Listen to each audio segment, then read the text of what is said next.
Another issue, again, we're tracking closely is, of course, the gas prices. Now, President Biden, he's got his solution for you. Of course, Barack Obama even thought this wasn't a good solution. But his solution is he'll pause the 18-cent per gallon federal gas tax for 3 months. We broke this down. If you're paying $5 a gallon right now, and a lot of you are paying more, that is 3% of a gallon is what that would pay for $5. 3% of a gallon. This is a gimmick to announce. They know it's not even going to happen. They know it doesn't make any financial sense. They know it really doesn't. Some have said it's a Band-Aid. No, Band-Aids stop the bleeding. This does not stop the bleeding. Nope. This is not a Band-Aid. It is nothing. Like I told you, if you pay $5 a gallon right now, this is 3% of a gallon if it's at $5, which it's higher than that in most places. So 3% of a gallon, I mean, again, that is, if it was part of a larger plan where you were going to do this, you were also going to unleash American energy, 1, 2, 3, 4. I wouldn't be making fun of it. Then it'd be part of a larger plan. But it's not. It's standalone. It's so absurd. And it will not pass Congress. So you've got that. It won't pass Congress. It won't. This is just for politics to announce it, act like they would even try to do something. We did an analysis before we went on air, and it ends up being, if you were like filling your car, it's like you're getting a half a cup of gas. Yes, a half a cup. I mean, this is what's so ridiculous about it. It's a soundbite, but it's a half a cup of gas. Absolutely. And whenever a senior White House official yesterday said they're doing this to provide the American people a little breathing room, quote unquote, that is an insult. You're giving the American people a half a cup of gas, and you want to tout it as you're providing them breathing room.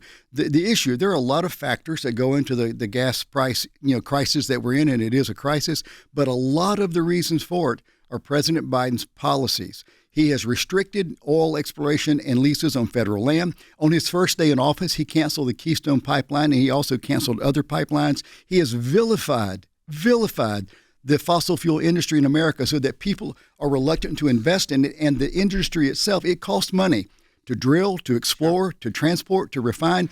They are backing away from that somewhat because he has declared that in a matter of years, his intention is that we will put them out of business.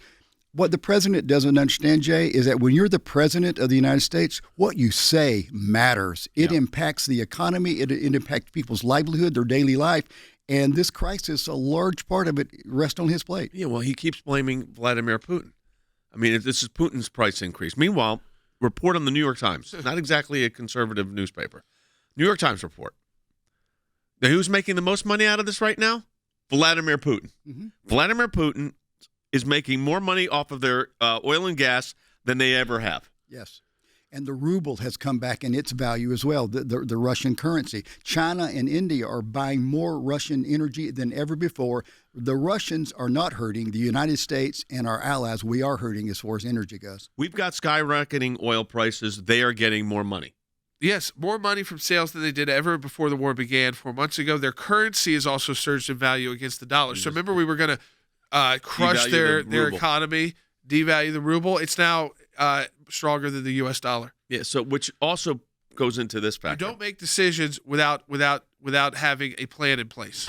You don't cut off Russian oil and gas willy-nilly without having a plan in place. Now, if we were already an energy independent country, that would have been easy to do, and we'd still be energy independent, and we'd be able to punish Russia. But we weren't when we cut them off, and we had no plan in place of where we were going to get this missing gas and oil. So what happens? Massive inflation, gas and oil that was already all blamed on Putin. Up. The inflation was already up. The cutting off Russia just made it worse. So I don't take their word that they blame Putin for everything, but it did make it worse because they didn't have a plan. It's like Nancy Pelosi said this when she was asked about the gas tax holiday. Remember, Barack Obama called it a gimmick? Listen to what Pelosi called it. So we have a situation where there's money coming out of the Highway Trust Fund. It's going to the oil companies. They may not give it to the consumer, and it has to be paid for.